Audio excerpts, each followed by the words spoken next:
Tiens, ça fait longtemps qu'on ne s'est pas retrouvé sur un vrac. Alors, nouveauté. Attention, ça. Ta-ta-ta. Non. C'est un épouvantail en forme de hibou. Parce que là, c'est Cacaland ici. Après là, la lande, là, c'est Cacaland. Je sais pas, c'est un perchoir pour oiseaux, mais alors, c'est pas water closet, hein, c'est water open. Donc, je sais pas. Bon, ça fait 2 semaines que je l'ai installé. Ça marchote, ça marchote. Alors, c'est un modèle qui bouge avec le vent, ça fait girouette, entre guillemets, la tête. Alors, autre petite nouveauté, j'ai récupéré des panneaux. Et oui, encore des panneaux. Alors, c'est des panneaux d'occasion, des 235 watts polycristallins. Donc, j'en ai jamais eu. C'est des très très vieux. Ça vient d'une ferme solaire dans le coin. Le mec, il vendait 800 panneaux. Vraiment pas cher, j'ai bien aimé son idée de faire en profiter vraiment des gens qui débutent le solaire pour donner une seconde vie. Et donc je les ai eus à 25 ou 30 euros pièce. Voilà, donc ça me servira. Je sais pas encore, mais je suis pour faire des tests en polycristallin, donc j'en ai pris quelques-uns. Et il y en a qui les prenaient par centaines. Donc le gars en enlève une partie pour mettre des plus récents. Donc il va installer 100 kg de plus. Je crois qu'il a 3000 m² de surface de toiture. Voilà, donc à voir. Tiens, regardez où on se retrouve. Dans les combes, ça fait longtemps. Alors pourquoi? Eh bien, si j'ai pu passer les gaines aéroliques, vous voyez, pour les chambres du haut, il me restait à accéder en bas. Et évidemment, j'ai pas voulu de percer la dalle ou quoi que ce soit, et je me suis dit tiens, et si je passais par le conduit de cheminée? Alors regardez, hop, on va s'approcher, regardez les positions super inconfortables. Je dois avoir bien 20 cm, donc j'ai dû démonter un bout du plancher que j'avais fait il y a 2 ans maintenant, mais bon, c'est super pratique. Alors je vais vous montrer. Alors à la Citrépant, ouais, on sent, même s'il faut que je passe du 80 comme c'est on va dire, oh là là, j'ai pas trouvé mes mots.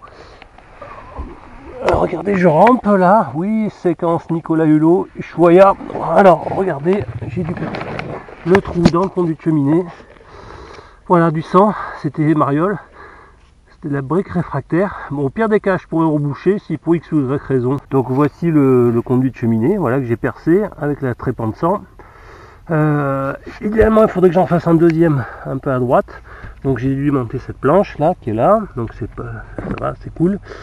Enfin c'est cool, c'est assez inconfortable. Ça m'a pris quand même ouais, une petite heure pour percer parce que c'était difficile d'accès. Et puis en plus la brique elle était assez épaisse et je l'ai prise un peu trop à gauche et donc je me suis tapé la largeur de la brique en quadrature. Bon, enfin bon, rien de grave.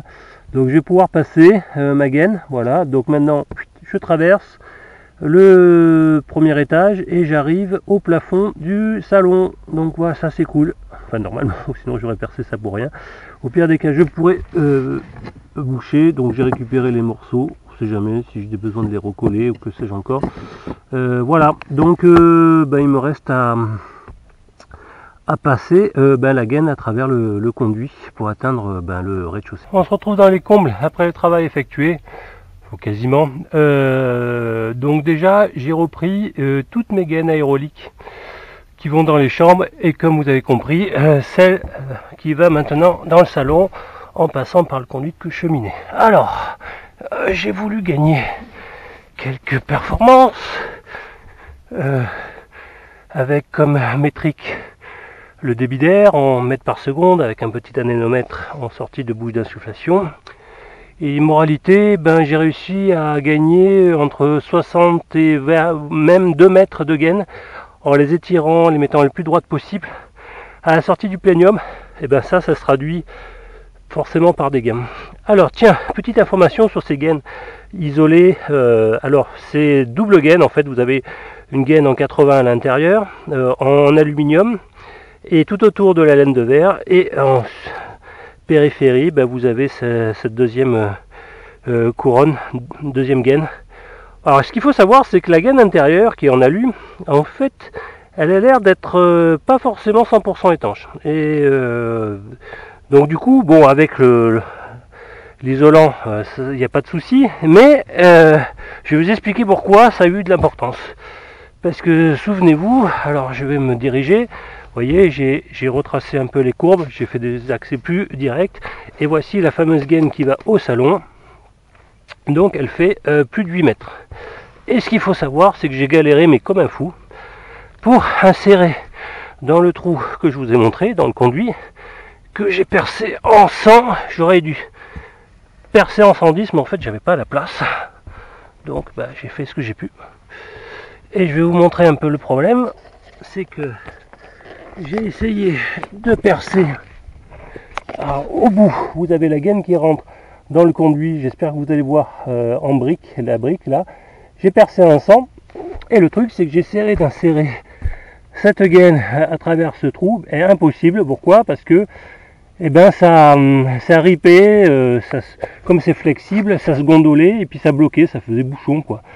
Donc j'ai essayé de mettre des poids de l'autre côté pour faire l'est, etc. En fait, à bout d'un moment, au bout de 50-60 cm, ça bloquait. Bon, après de moult et moult combats, j'ai laissé tomber l'idée d'insérer toute la gaine entière, et je me suis finalement ramené au fait d'insérer que la gaine interne, c'est-à-dire avec la gaine d'aluminium, là, comme je vous ai dit. Alors, sur les 3 derniers mètres, ça veut dire que je ne serai pas isolé. Bon, c'est comme ça, dans la vie, on fait ce qu'on peut. Et je vous rappelle que là, la hauteur ici, j'ai entre 14 et 15 cm. Donc, allez travailler dans 14 ou 15 cm. À bout de bras, essayez de forcer comme une mule. Je peux vous garantir que sous les combles, avec l'isolant, je peux vous dire qu'il fait très chaud, même pour début avril, fin mars. Donc, je me suis résolu à descendre que la gaine intérieure, et je me suis rendu compte que une fois que j'ai descendu, j'avais un débit d'air de merde. Et donc j'ai vraiment cherché à comprendre, et c'est là que je me suis rendu compte que c'est bizarre que je vois le jour à travers cette gaine intérieure. Ça veut dire que c'est pas très étanche. Donc j'ai dû remonter cette gaine, et j'ai mis le scotch aluminium, vous savez là, qui permet de faire les liaisons de connexion pour les gaines aéroliques. Et je l'ai mis sur toute la gaine là, donc ça m'a fait une séance de scotch assez impressionnante. Et j'en ai mis sur les 3 derniers mètres, parce que les 3 mètres 20 qui arrivent jusqu'à la bouche d'insufflation du salon. Et là du coup c'est simple, j'ai multiplié par 2 le débit d'air, voilà. Donc faites attention, en fait c'est pas forcément génial ces manchons. Parce que du coup je pense qu'il y a de l'air qui est perdu et qui va être bloqué par l'isolant, mais je pense qu'il y a des pertes de charge assez monstrueuses liées à ces gaines là. Tiens, voici la gaine là, la gaine intérieure de 80 en alu qui n'est pas étanche, et puis la laine de verre autour, et puis la bande alu de fermeture. Donc faites attention hein. Bon voici le résultat final de la bouche d'insufflation. Alors il y a un tout petit accroc sur le côté, c'est quand j'ai fait mes essais de descente de gaine complète, j'avais mis une clé assez lourde, et finalement ça a cassé le filin interne, enfin le fil de fer interne, et c'est tombé de 2 mètres ici sur le placo, et donc ça fait une encoche. Bon, je vais essayer avec un petit enduit, un mat, etc. Je repeindrai.